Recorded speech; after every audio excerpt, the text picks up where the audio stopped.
Hey guys and gals, it's me, your old buddy Mr. Moose, and today we are going to be talking about cattle and crops. Finally, right? I know I've been a bit reserved about talking about cattle and crops, mainly because I didn't have any real solid information on the game other than a whole lot of hype to go by. But finally this week, there's actually been some definitive gameplay video put out, as Cattle and Crops put out their gameplay trailer ahead of their Kickstarter program that they just announced within the last 24 hours. So today we're going to take a look at the video, and I'm going to talk a little bit about what I've learned and what your expectations can be for Cattle and Crops, like when you can expect it and things of that nature. I'm not one to normally dissect videos, but this one seemed to go a little unnoticed, a little under the radar. Just maybe not a whole lot of people realized it was out there. So I thought I would do a quick little video, showcase it for you, and talk about some of the details I've learned. I'm not going to really go stop frame by frame on this or anything. It's just really going to be in the background and talk a little bit about the game. So Cattle and Crops, the first iteration of it probably will be out around March or April of 2017.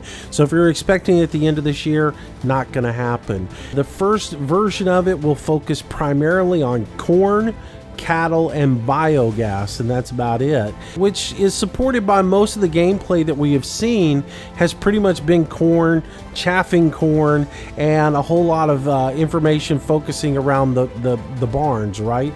So that's really what you're going to expect is corn, cattle, and biogas in the first phase of it.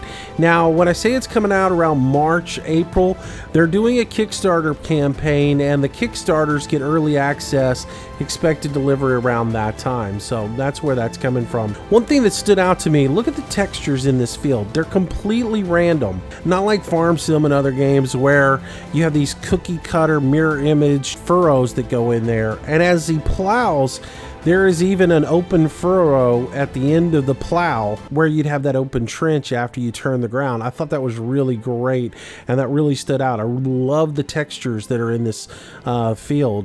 That was one of the things about this video that really started to get me excited. And yes, I am pretty excited now that I've seen this video, because it does show that they've really been working hard on the game, and they have some crazy things going on. Like, look at this planter, the way that each individual planter in it actually moves around as it goes through the field. It's just not one static image that's going across there. It's each individual one seems to be affected by field texture. Now, that could be a script that makes them bounce like that, but it is much nicer than anything we've seen in Farm Sim up to date. Let's see, a couple other things that we learned. You'll be hired hand is going to actually have like a skill tree in it. So instead of just being Harold the hired hand that you throw out in the field and he does his work, you're actually going to be able to train him, and the more training you give him, the more efficient he will be, and you can schedule him to do all kinds of tasks. Another thing that stood out to me, look how the corn sways around in the field. You've got built-in tram lines from the beginning. That's awesome to see that they don't skip the little details. They actually put them into the game, so that was really, really nice. As far as the cattle go in the game, you're actually going to be very, very detail-oriented in that as well. You're going to breed them, raise them, feed them. You're going to have to clean out the stables.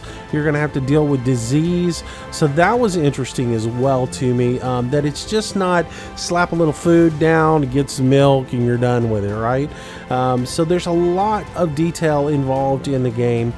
And I encourage you guys, if you're excited about this game, check out their Kickstarter page. You can learn quite a bit about what they've been doing and what is going to be coming forward with the game as far as expected delivery on it, and maybe you want to get involved with it. But again, I wanted to bring this to you guys today, showcase it just a little bit, because I think it has gone under the radar, and because you guys haven't been beating me up about it in the comments.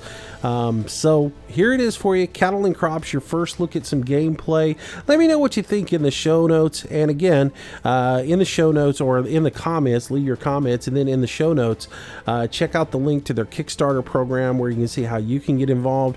There's various levels involved. One more thing that we learned is there will be paid DLCs along the way with different tractors that they'll be introducing. But if you get involved in the Kickstarter program, you can get like a 2-year or 4-year season pass for the DLCs, or if you really got some money to burn, you can get a lifetime season pass to the game as well. So check it out. Anyways, the link is in the show notes for the Kickstarter program. Thanks for watching today, guys. It's just a quick little video to bring you guys up to date and give you a little information on cattle and crops. Until next time, stay safe. See you later. Bye-bye.